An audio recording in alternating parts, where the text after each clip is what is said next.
आदेशों को साक्षी मानकर तुम्हें वो देता हूं जिस पर तुम अपना अधिकार समझते हो, जो निश्चित रूप से तुम्हें वासुदेव में परिवर्तित कर देगा।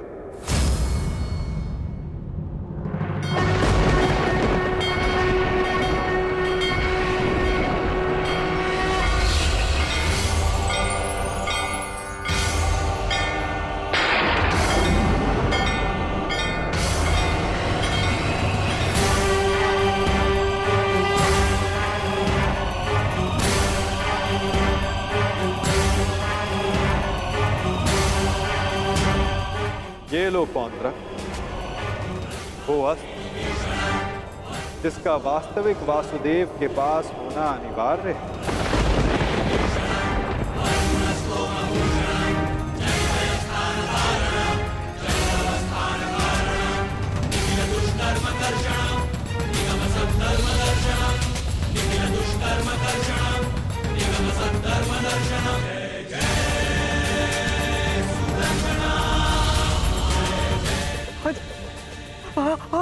आओ, शीघ्र आओ।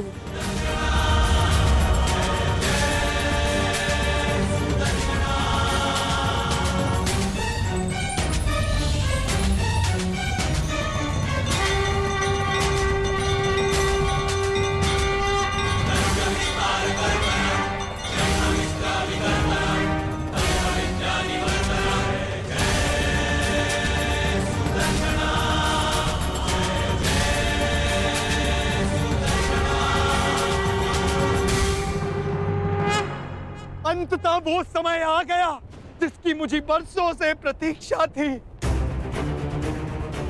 मुझे मेरा सुदर्शन चक्र मिल गया मुझे मेरा सुदर्शन चक्र। अब मुझे परास्त कोई नहीं कर सकता,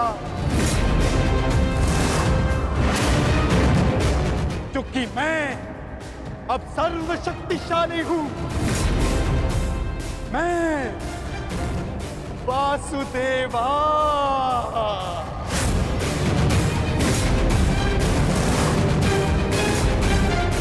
सुदर्शन चक्रधारी पौंड्रक वासुदेव।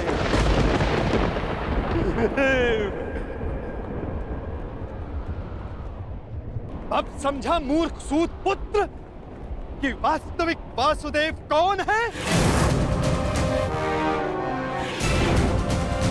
तेरे इस छलिए कृष्ण ने भी स्वयं यहां स्वीकारा कि वास्तविक वासुदेव कौन है। यदि अब तूने मुझ पर कोई प्रहार करने का दुस्साहस किया, तो अब तू भली भांति जानता है कि मुझसे बुरा और कोई नहीं होगा। क्षण भर में वध कर दूंगा तेरा।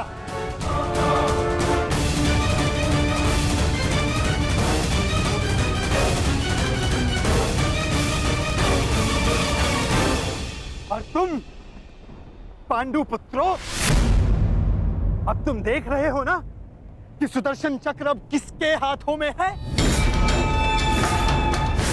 मेरे वास्तविक वासुदेव के हाथों में है ये सुदर्शन चक्र। अब तुम सब मेरी पूजा करो, क्योंकि मैं ही वास्तविक वासुदेव हूं।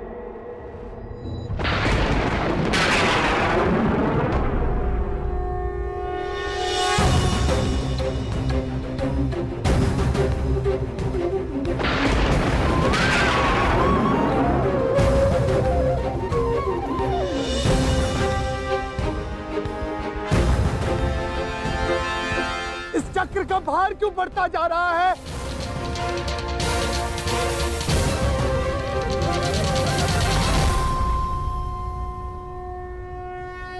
दुर्योधन, ये चक्र भारी होता जा रहा है। ये चक्र मुझे कुचल देगा।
ये क्या किया आपने?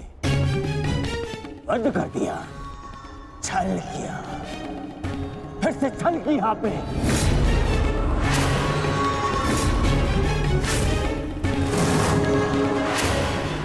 ये उचित नहीं किया आपने वासुदेव, नहीं किया उचित। शांत दुर्योधन।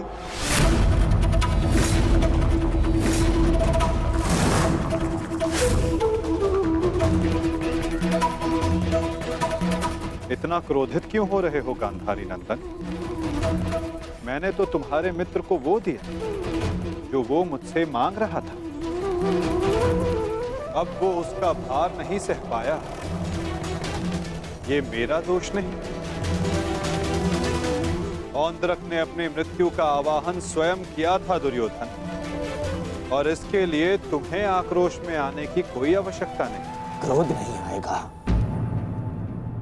क्रोध आना आवश्यक है। तुम्हें देखकर, इन पांडवों को देखकर, तुम्हारा छल देखकर,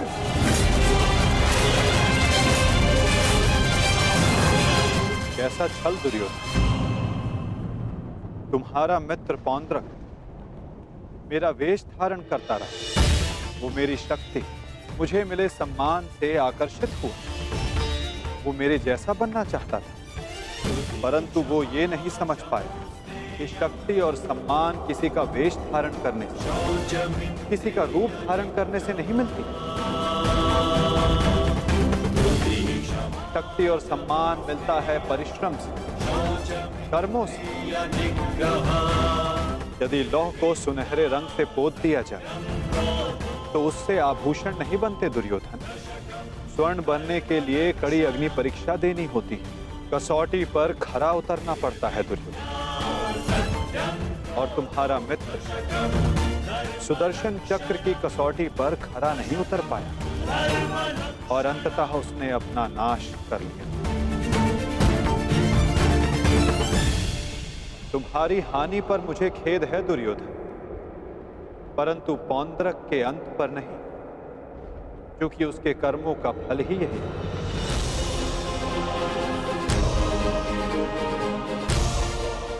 अब आज्ञा दे युवराज।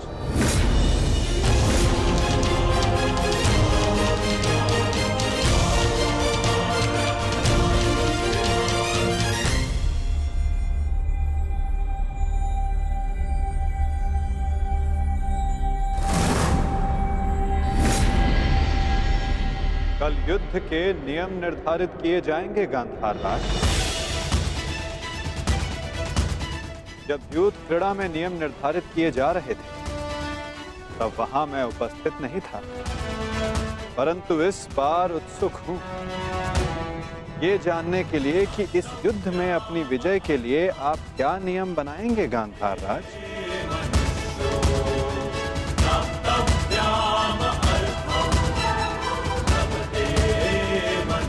कल के सूर्य उदय की प्रतीक्षा रहेगी मुझे।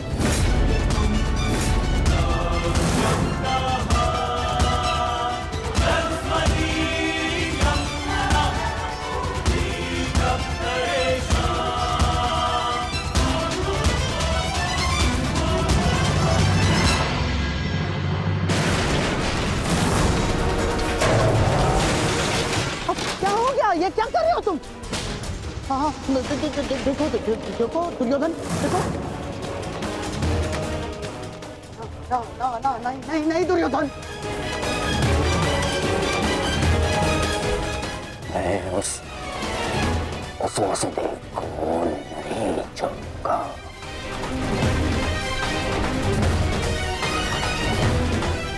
ना पांडवों को नहीं छोड़ूंगा। ये क्या कर रहे हो? क्या कर रहे हो तुम दुर्योधन? ईश्वर के लिए शांत हो जाओ। देखो कुछ नहीं होगा, मैं बता रहा हूँ, विश्वास रखो मुझ पर। आप शांत हो जाइए, अन्यथा मैं आपको शांत कर दूंगा। नहीं, देखो दुर्योधन। हाँ, शांत हो जाओ दुर्योधन। देखो तनिक सोचो, पौंड्रक के जाने से हमें कोई हानि नहीं पहुंची है, कोई हानि नहीं पहुंची है दुर्योधन। इस संसार में हर कोई अपना एक प्रयोजन लेकर आता है और पौंड्रक ने भी यही किया। पौंड्रक का केवल एक ही प्रयोजन था कि वो मद्रराज शल्य को भ्रमित कर दे, और पौंड्रक ने अपने जीवन का प्रयोजन सिद्ध कर दिया है दुर्योधन। अब हमारे पास 11 अक्षौणी सेना है और पांडवों के पास केवल 7 दुर्योधन, केवल 7। अब ये विलाप का समय नहीं है, उत्सव का समय है, उत्सव का। उत्सव मनाओ। वो तो ठीक है मामाश्री, परंतु मैं उस वासुदेव का कौतुक बुला नहीं पा रहा हूं।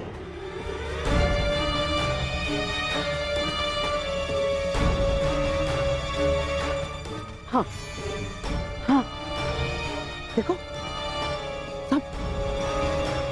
सब ठीक हो जाएगा दुर्योधन। हाँ? तुम बैठो बैठो बैठो। अब ये सब कुछ छोड़ो ना दुर्योधन। देखो, युद्ध में वो कृष्ण छलिया कुछ नहीं कर पाएगा। पूछो क्यों? तो निहत्था है वो। अब इस समय हमारा पक्ष सबल है, हमारा पक्ष, और पासा हमारे हाथ में है दुर्योधन, हमारे हाथ में। कैसा पासा? अब देखो, कल युद्ध के नियम निर्धारित किए जाएंगे। ऐसे नियम बनाऊंगा कि पांडव पक्ष आ जाएगा, और फिर वो छलिया कुछ नहीं कर पाएगा, वो छलिया।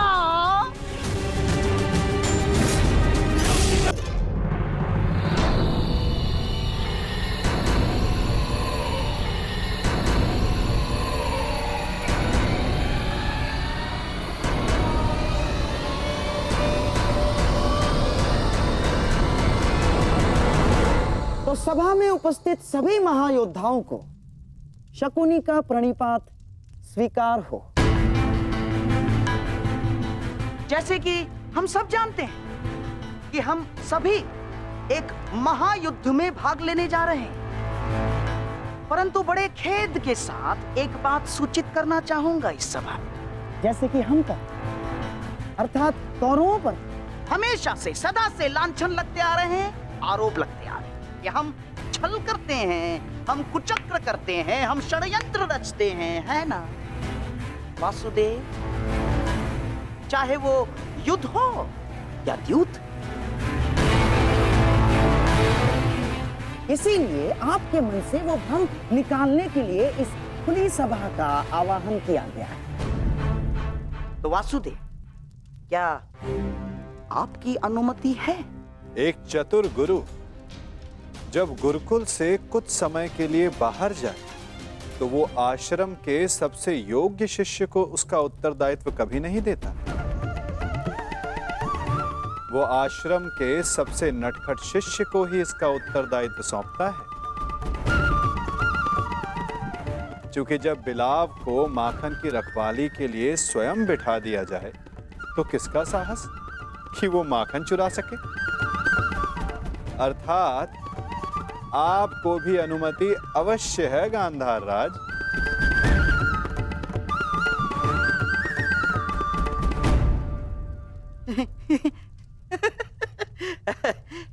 वासुदेव, आपका विनोद समझने में मैं असक्षम हूं। मेरे कहने का आशय मात्र केवल इतना है गांधार राज कि मैं आपके वचनों से सहमत हूं। यद्यपि युद्ध सीमा बढ़ाने या सीमा पर अतिक्रमण रोकने के लिए होता है, तो युद्ध के नियम और सीमा निश्चित कर लेना आवश्यक है। क्योंकि यही नियम, यही सीमाएं इस युद्ध को धर्म युद्ध बनाएगी। तो ये बात आप सरल मार्ग से भी बता सकते थे वासुदेव। यदि आपका भाषण समाप्त हो गया तो हम युद्ध के नियमों पर चर्चा करें। वैसे भी हमारे और आपके पक्ष की सेना के अंतर को देखते हुए ये युद्ध केवल औपचारिकता मात्र रह गया है।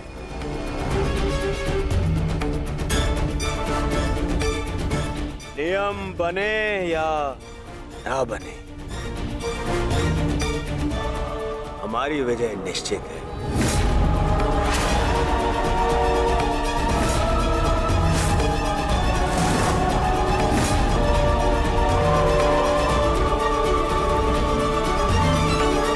नियम बने या ना बने, हमारी विजय निश्चित है। इस आत्मविश्वास का कोई एक कारण तो बताओ।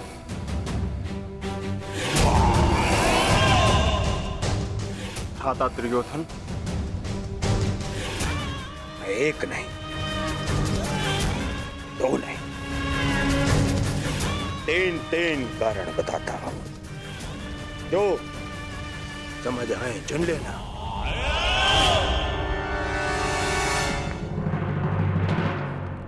पहला कारण, पितामह भीष्म जिन्हें इच्छा मृत्यु का वरदान है।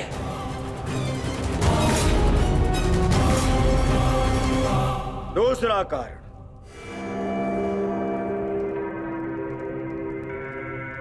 आचार्य द्रोण जिन्होंने तुम पांडवों को शस्त्र संधान की शिक्षा दी।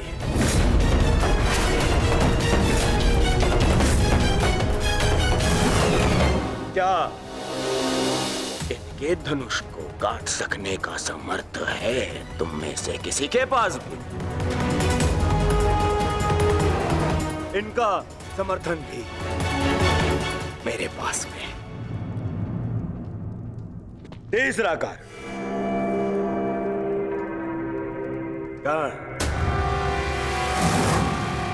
ब्रह्मास्त्र, ब्रह्मांडास्त्र और ब्रह्मशिरास्त्र जैसे अस्त्रों से सज्जित है मेरा मित्र कर्ण,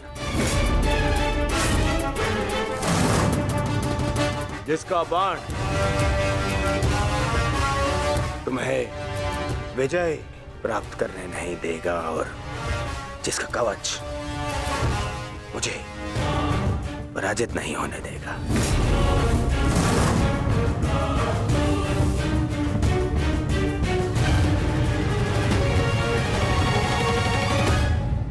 इसके अतिरिक्त मोहम्मद शकुनी, जिनकी कूटनीति का तोड़ तुम में से किसी के पास नहीं है। हाँ मोहम्मद शरीफ,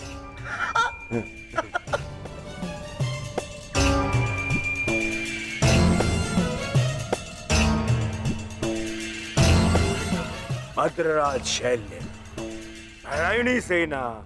अब अरे ये तो 3 से अधिक कारण हो गए, है ना अर्जुन? जिसके पास इतने सारे कारण हो उसे कौन पराजित कर सकता है?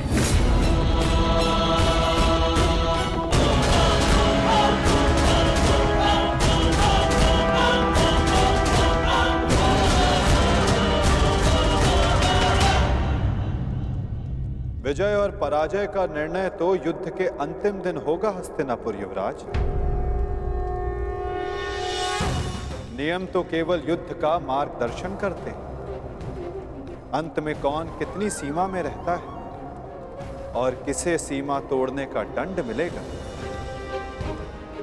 ये तो समय ही बताएगा।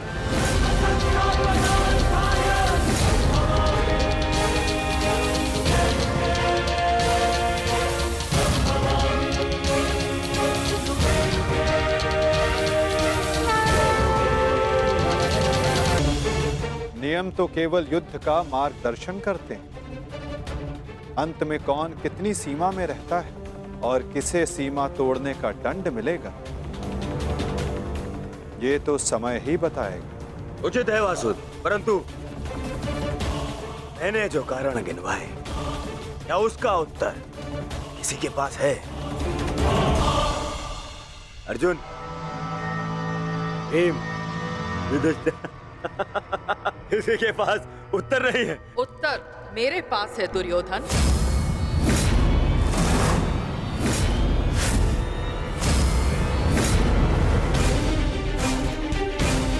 मैं नया जन्म लेके आऊंगी भीष्म, तुमसे प्रतिशोध पूर्ण करने।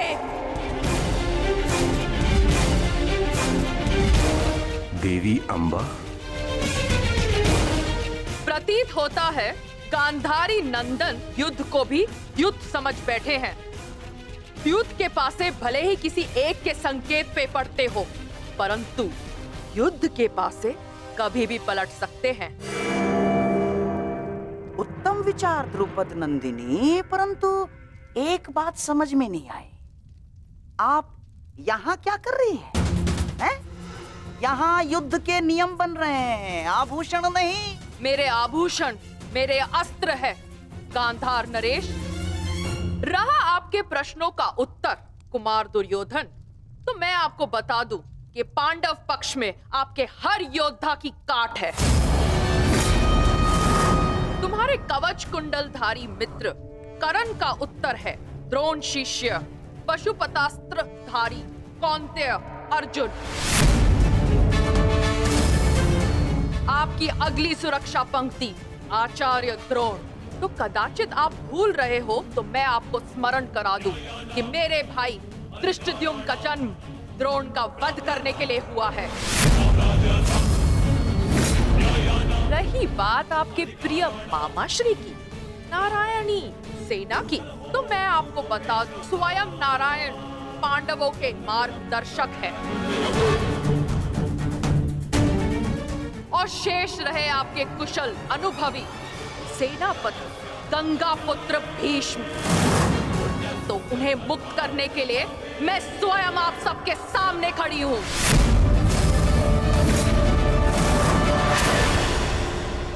महाबली भीष्म को संसार भीषण से भीषण अपनी प्रतिज्ञा से जानते हैं, तो उन्हें यह प्रतिज्ञा भी निभानी होगी कि वो मेरे सामने शस्त्र नहीं उठाएंगे। तो कौरव दल स्वागत कीजिए पांडव पक्ष के सेनापति वीरांगना शिखंडिनी का। अद्भुत पांचाल कुमारी, अद्भुत। परंतु यह समय युद्ध की ललकार देने का नहीं है। यहाँ हम युद्ध के नियम निर्धारित करने के लिए बैठे हुए हैं, इसीलिए आप अपना स्थान ग्रहण करें। तो अब बिना किसी विलंब के युद्ध के नियम निर्धारित करने के लिए चर्चा की जाए। जैसे कि कुरुकुल की रीति रही है कि सदैव सबको समान अवसर दिया जाए, इसीलिए युद्ध के नियम निर्धारित करने के लिए भी हम कौरवों की तरफ से सभी उपस्थित महायोद्धाओं को नियमों का सुझाव देने का समान अवसर दिया जाएगा।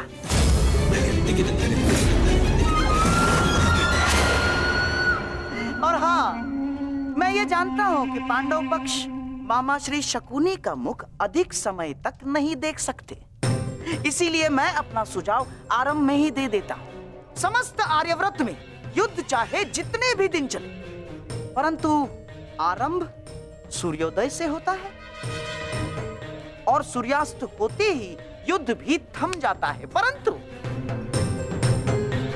परंतु इस बार नियम में एक छोटा सा परिवर्तन होगा। सूर्यास्त के पश्चात भी युद्ध पर विराम नहीं लगेगा, तब तक जब तक अंधकार इतना सघन न हो जाए कि योद्धाओं को मशाल के प्रकाश में भी कुछ दिखाई न दे।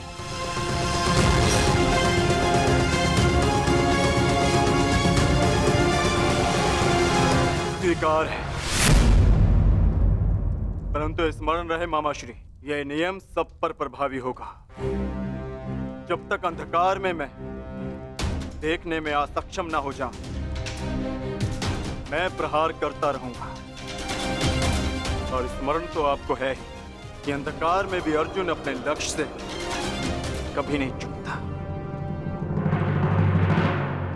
मेरा भी एक सुझाव है।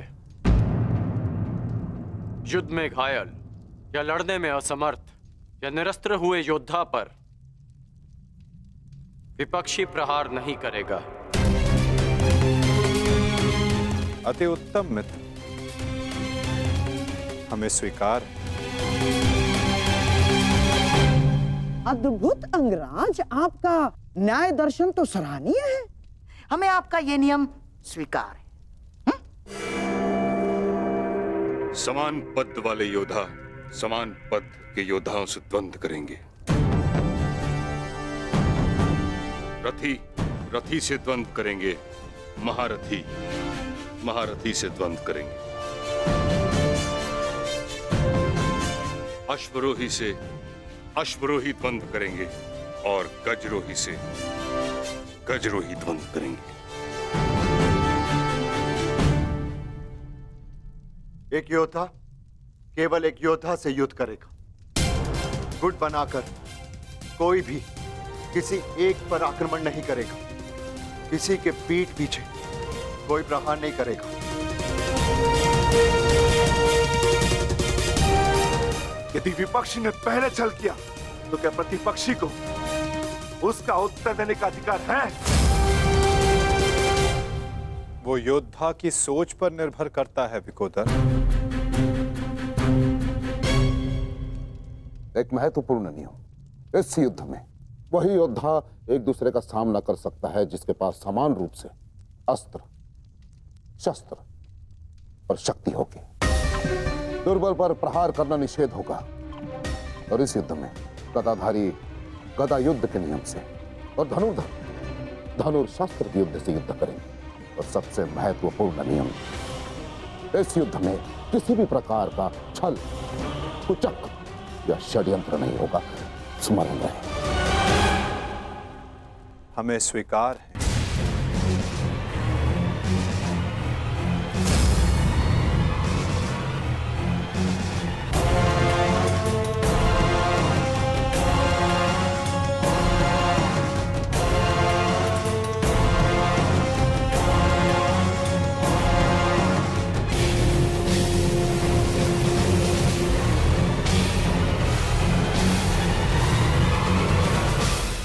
युद्ध के सारे नियम निर्धारित हो चुके हैं, परंतु अभी भी पांडव पक्ष से मुझे एक छोटी सी समस्या है।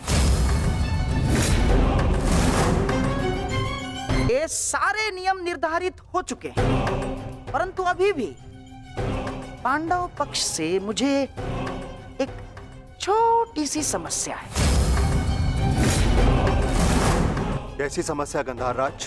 धर्मराज ना, अर्थात ये युद्ध समान पद, बल, शक्ति और हम पुरुषों के मध्य हो रहा है, तो आपके दल में एक स्त्री क्या कर रही है?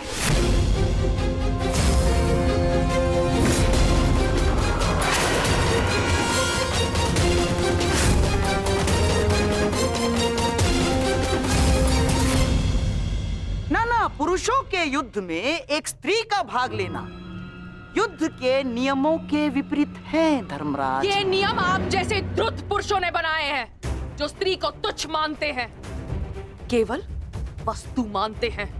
शिव शिव शिव शिव शिव शिव शिव शिव, ये क्या कह रही हैं आप? ये नियम तो स्वयं महादेव ने बनाए हैं। महादेव, आपको स्मरण है ना, जब देवी पार्वती ने असुरों का नाश करने के लिए माता काली का रूप धारण किया था, तो स्वयं महादेव ने भी उन्हें रोकने के लिए अपने बल का प्रयोग नहीं किया ना, अपितु वो स्वयं माता काली के समक्ष नतमस्तक हो गए। जब स्वयं ईश्वर इस नियम का पालन कर सकते हैं, तो हम तो केवल साधारण मनुष्य हैं। कोई भी पुरुष योद्धा एक स्त्री पर आक्रमण नहीं करेगा। यही युद्ध के आधारभूत नियमों में से एक है। और यदि ऐसे में यानी एक स्त्री को पांडव दल का सेनापति पद दिया जाता है, तो कौरव, बेचारे कौरव तो बिना युद्ध लड़े ही हार जाएंगे। क्या ये अधर्म नहीं है? बताइए। अपने सेनापति के प्राण बचाने के लिए और कोई मार्ग नहीं सूझा आप लोगों को? योद्धा सिर्फ योद्धा होता है, स्त्री या पुरुष नहीं। स्मरण है माँ पार्वती, जिन्होंने काली का रूप धारण करके कितने असुरों का वध किया था। हम असुर नहीं है, हम साधारण मनुष्य हैं, मनुष्य, सभ्य मनुष्य। और सभ्य मनुष्य नियमों का पालन करता है। आप सेनापति पद छोड़ दे, यही धर्म है। क्यों धर्मराज?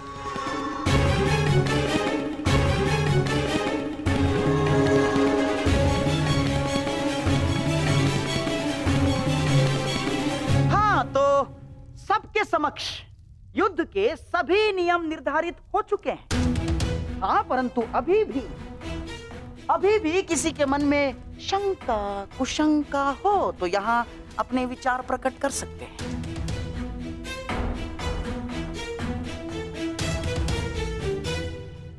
नहीं गांधार राज, इस सभा में बनाए सभी नियम और उपनियम हमें स्वीकार।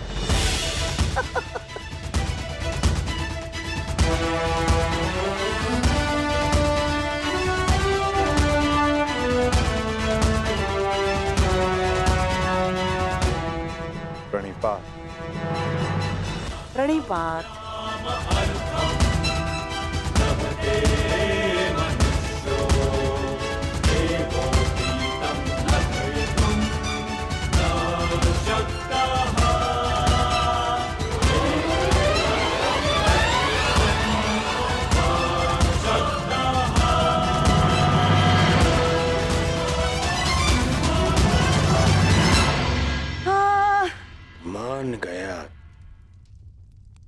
मान गया क्या रणनीति थी मामाश्री। आपकी रणनीति को मैं मान गया मामाश्री। आपकी रणनीति का उत्तर तो आज कृष्ण के पास भी नहीं था।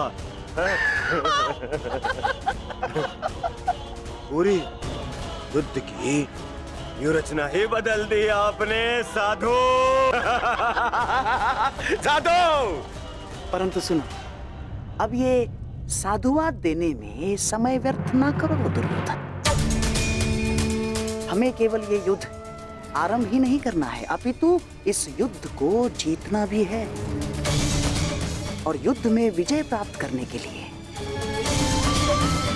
अनुकूल परिस्थितियां बनानी पड़ती हैं।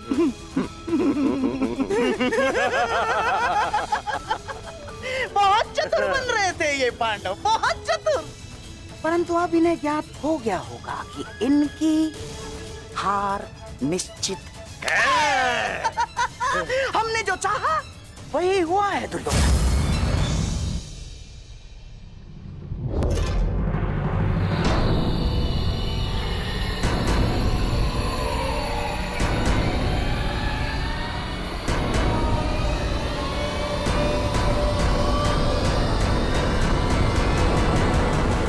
दीना अपनी कायरता, गंगा पुत्र। फिर से मौन रहकर तुमने अपने इच्छा मृत्यु के वरदान को लंबा कर दिया। फिर से अपनी दृष्टि झुकाकर तुम्हें लगता है कि तुमने अंबा के प्रतिशोध को झुका दिया।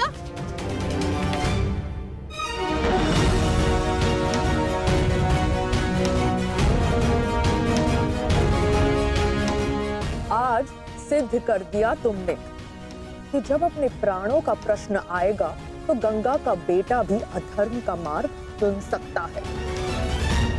ये आशा तो माँ गंगा को भी आपसे ना होगी। ना मैंने नियम बनाए हैं, ना मैं कायर हूं, और ना ही अधर्म के मार्ग पर। मैंने तुम्हें वचन दिया था अम्बा देवी कि जिस समय मेरे जीवन का कोई उद्देश्य शेष नहीं रहेगा, मैं तुम्हें वो शक्ति प्रदान करूंगा कि तुम मेरे इस जीवन का अंत कर सको। अब वो समय आ गया है। तुम्हें कदाचित विश्वास न हो, परंतु मुझे आशा है कि कुरुक्षेत्र में तुम मुझे मेरे भार से मुक्ति दिला दो। वरदान से मुक्ति जो मेरे लिए श्राप बन गया है, उस मौन से मुक्ति जो पाप बन गया है। भीष्म, मेरे अंदर कोई आशाएं शेष नहीं। यदि शेष है तो केवल इस युद्ध का शाप। आपको इतना व्यथित देखकर बड़ी शांति मिली गंगा पुत्र। दाचित, आपको अब अनुभव हो गया है कि कैसा प्रतीत होता है जब मनुष्य के जीवन में कोई आशा, कोई उत्साह न रहे। स्मरण है भीष्म, यही मेरे जीवन के साथ किया आपने। एक वचन के लिए मेरा पूरा जीवन भस्म कर दिया। परंतु एक बात स्मरण रखना, इतनी सरलता से मैं अपने शत्रु को मुक्त नहीं होने दूंगी। मेरी प्रतीक्षा करोगे तुम गंगा पुत्र कि मैं कब तुम्हें मुक्त करूं। हर पल एक जन्म के समान होगा और प्रतीक्षा का आरंभ होता है अब।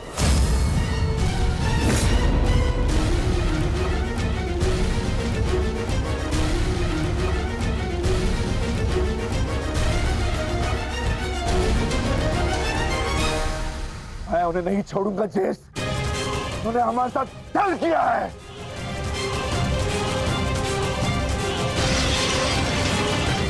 दादा भीम, शांत हो जाइए। ठहरो भीम, ये मेरा आदेश है।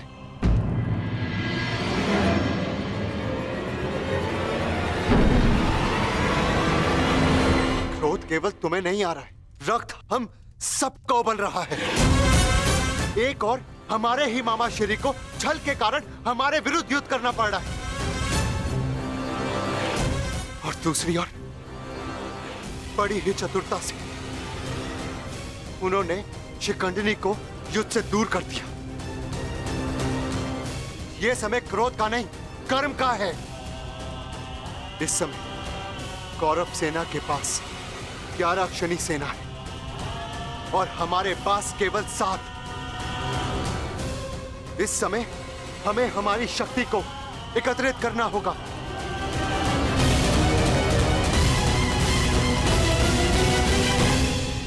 वासुदेव, क्या हम कभी भी कौरवों से न्याय की आशा नहीं रख सकते? गांधार राज और दुर्योधन से तो हम न्याय की आशा नहीं रख सकते, परंतु अंगराज कर्ण से, दानवीर कर्ण से आशा अवश्य की जा सकती है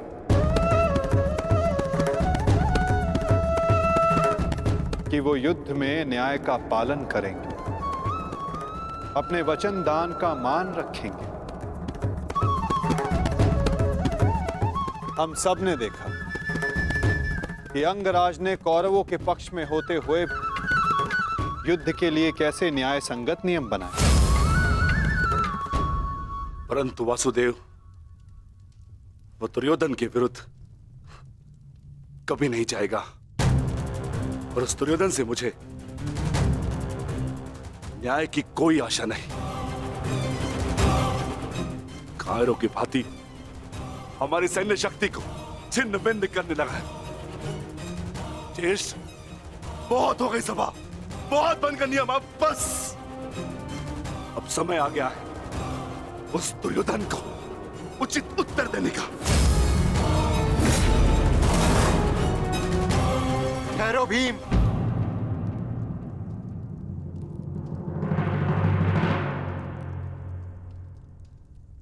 युद्ध का समय अभी नहीं हुआ है अनुज।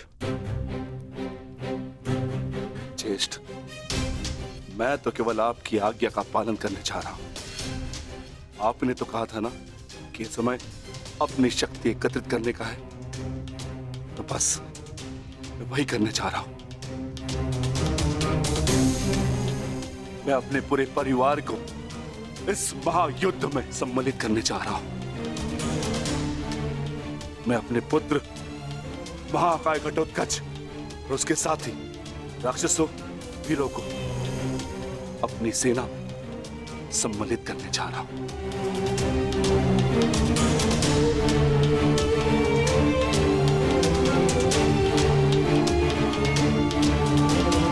तुम उचित कह रहे हो अनुज। तुम्हें शीघ्र अतिशीघ्र यहां से प्रस्थान करना चाहिए।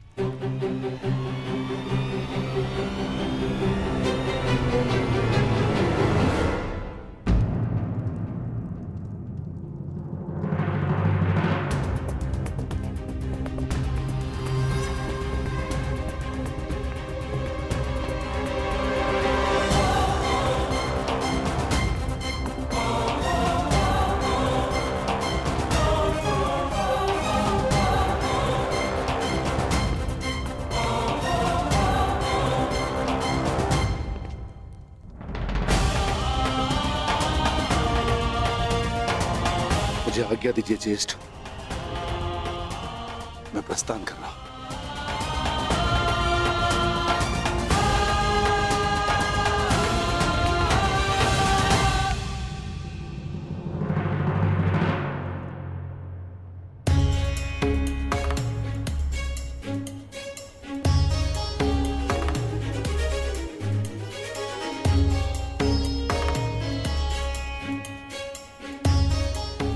प्रणिपात वासुदेव,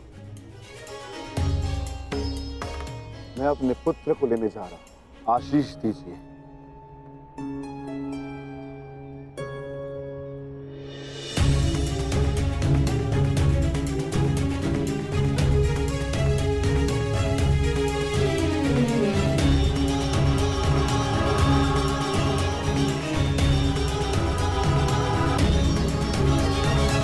क्या हुआ माता?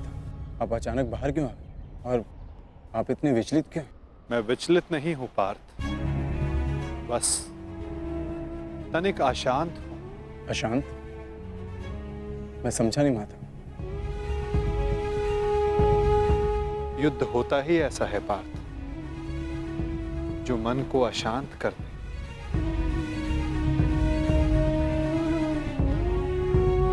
समय एक बहती धारा के समान होता है पार्थ। धारा का स्वर हमारे मन को आनंदित करता है, परंतु ये आवश्यक नहीं कि उस धारा का स्वर सदैव हमारे मन को आनंदित ही करे, उसे विचलित ना करे। फिर ये विचलन क्यों माता?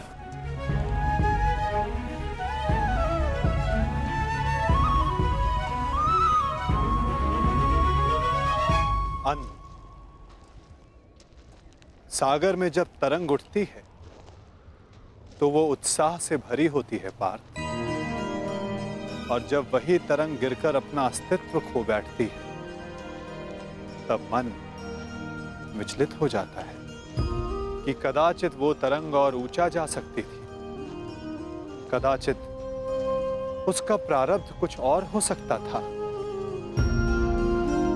परंतु तरंग का प्रारब्ध ही उठना और गिर जाना है माता, है ना? तो फिर इसमें अशांत और विचलित होने की क्या बात है?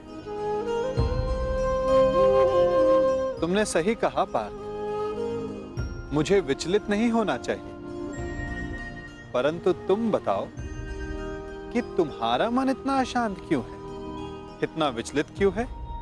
ऐसा कौन सा भाव है जो तुम्हें कष्ट दे रहा है? बोलो पार्थ। दानवीर कर्ण से आशा अवश्य की जा सकती है कि वो युद्ध में नियमों का पालन अवश्य करेंगे,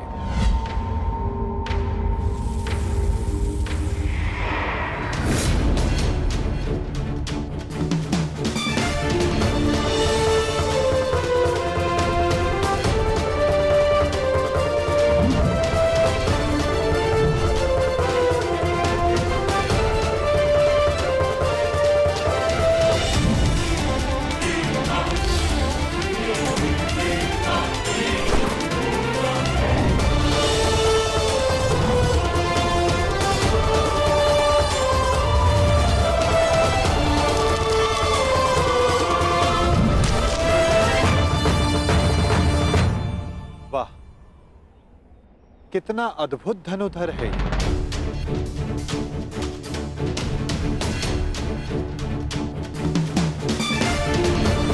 वासुदेव आप प्रणिपात। ये मेरा सौभाग्य है कि मैं आपसे टकराया।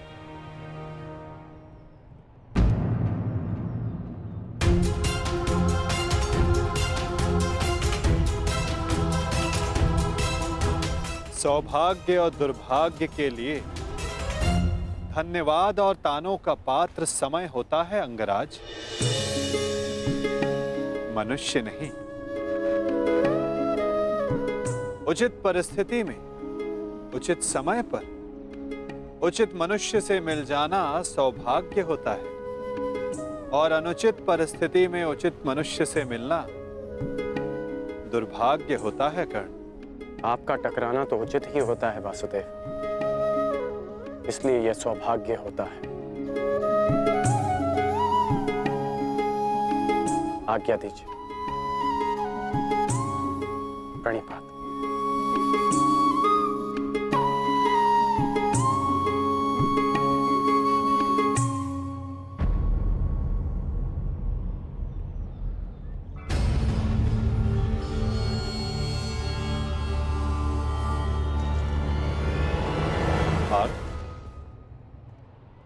इसके शब्दों की भांति इसके बाण भी कितने अमोघ हैं ना।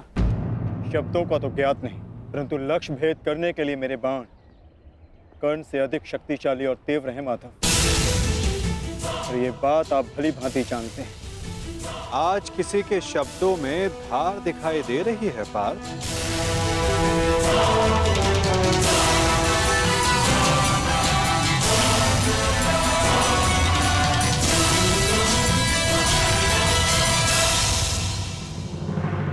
पार्थ, इसके शब्दों की भांति इसके बाण भी कितने अमोघ हैं ना। शब्दों का तो ज्ञात नहीं, परंतु लक्ष्य भेद करने के लिए मेरे बाण कर्ण से अधिक शक्तिशाली और तीव्र हैं माधव, और ये बात आप भली भांति जानते हैं। आज किसी के शब्दों में धार दिखाई दे रही है पार्थ।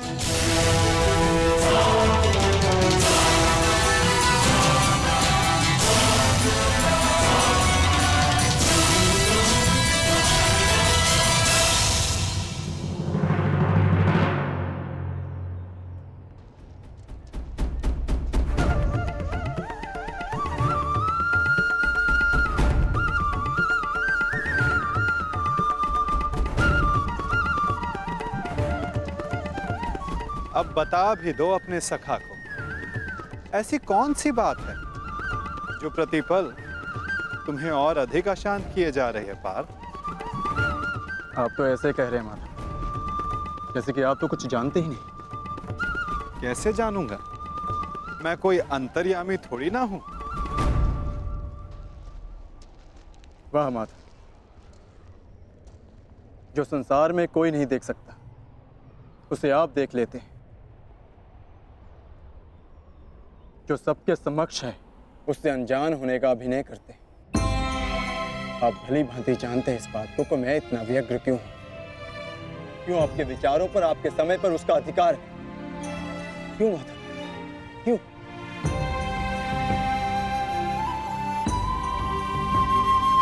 प्रशंसा उसकी की जाती है पार्थ जो प्रशंसा के योग्य होता है। महत्व उसे दिया जाता है जो महान होता है, और समय उसे दिया जाता है जो स्वयं समय को परिवर्तित करने की शक्ति रखता हो। और मैं क्या, कर्ण की कुशलता और लगन को देखकर उस पर कोई भी मोहित हो सकता है। ऐसा कोई नहीं जो कर्ण की कुशलता को अनदेखा कर सके, केवल उनके जो उसके प्रति ईर्ष्या रखते हैं। बस बस माधव, रुक जाइए।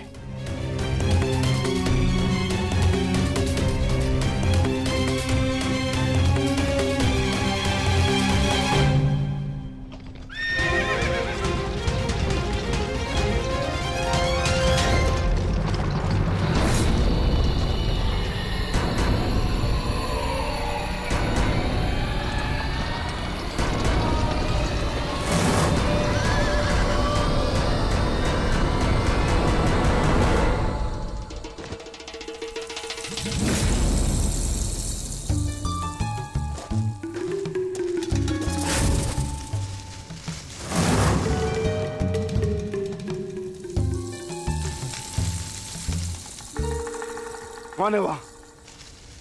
कौन है जो मेरा पीछा कर रहा है? यदि साहस है तो सामने आ। आपको लगता है कि मुझे कर्ण से ईर्ष्या है, परंतु मुझे कर्ण से ईर्ष्या क्यों होगी माता? मैं भी मानता हूँ कि वो एक महान धनुर्धारी है और इस बात का मैं सम्मान भी करता हूँ, इसलिए उसके साथ अपना अधूरा द्वंद्व पूर्ण करना चाहता हूँ।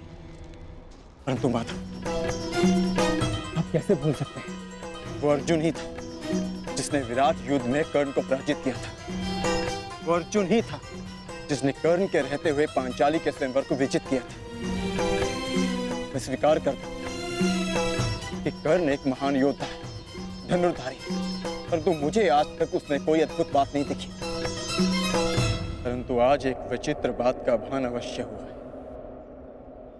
कि आपके हृदय में अर्जुन से अधिक कर्ण बसता है।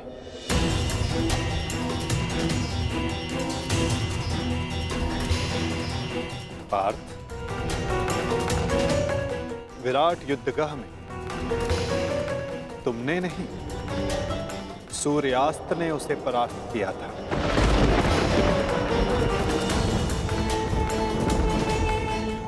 पांचाली के स्वयंवर एक सूत के प्रति क्षत्रियों के दीर्घाह ने जीता।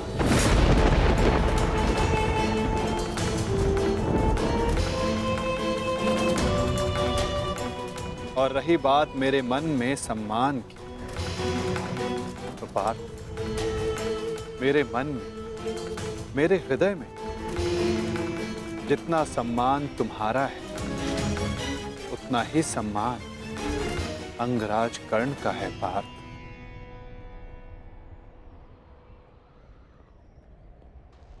जलधारा की शक्ति का अनुमान उसकी सतह को देखकर नहीं लगाया जा सकता। पार्थ, जलधारा की शक्ति उसके भीतर छिपे उथल तरंगों में होता है। पार्थ, जिसका अनुमान समय आने पर सबको हो जाता है। सत्य सदैव वो नहीं होता पार्थ जो सबको दिखाई देता है। सत्य वो भी होता है जो हमारी दृष्टि देख नहीं सकती।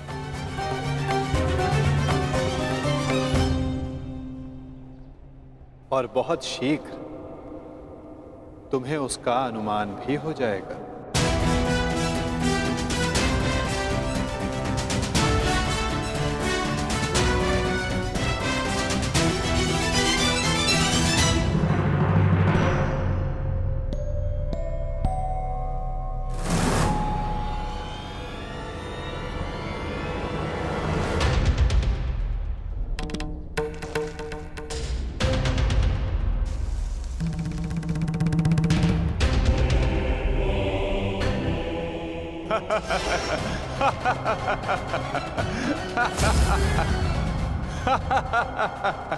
कौन हो तुम? तुम्हें अनुमान भी है? किस पर हंस रहे हो? जानते हो मैं कौन हूं? तो मेरा नाम क्या है? बता दीजिए ना भद्र। आपका रूप देखकर तो भय लगता नहीं, कदाचित आपका नाम इतना भयंकर हो जिसे सुनकर मेरी हंसी चली जाए। तुम जानते हो मैं कौन हूं? यदि मैंने अपना परिचय दे दिया तो तुम श्वास भी नहीं ले पाओगे। और यदि मैंने आपके कर्मों का दंड दे दिया तो आप अपना नाम भी भूल जाएंगे भद्र।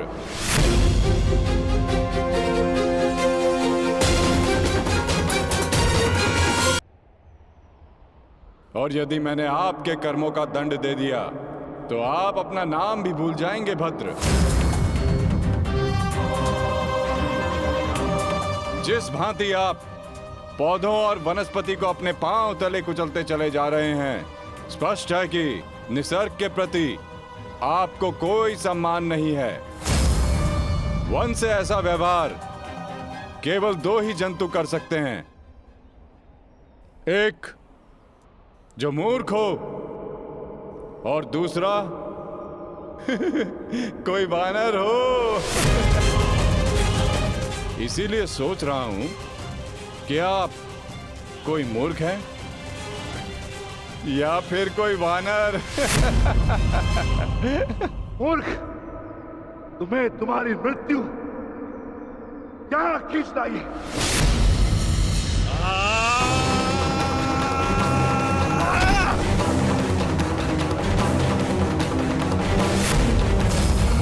बड़ा चतुर बनता है। तुझे अभी मैं सिखाता हूं कि बड़ों के साथ कैसे व्यवहार करना चाहिए। कुछ भी सीखने के लिए मैं सदा प्रस्तुत हूं भद्र। आगे बढ़िए।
तुम साधारण मनुष्य नहीं हो सकते।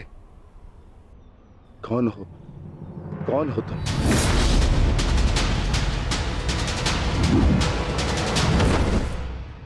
कहा था ना, अपना परिचय देना भूल जाओगे। अब सुनो मेरा परिचय। मैं हूं बर्बरीक, घटोत्कच पुत्र बर्बरीक।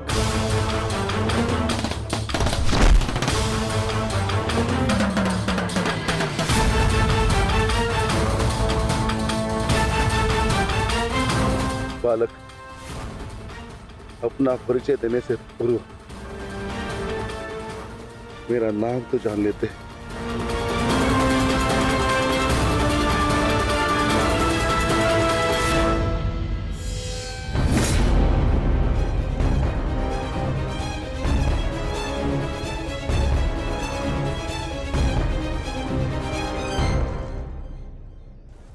क्षमा चाहता हूं माता, परंतु एक बात जानना चाहता हूं। ऐसा क्या है उस कर्ण में जो वो कर सकता है और वही सब उससे अधिक कुशलता से मैं कर सकता हूं? अवश्य पार्थ, अवश्य तुम कर सकते हो, परंतु कर सकने में और कर लेने में बड़ा अंतर होता है पार्थ। अर्थात?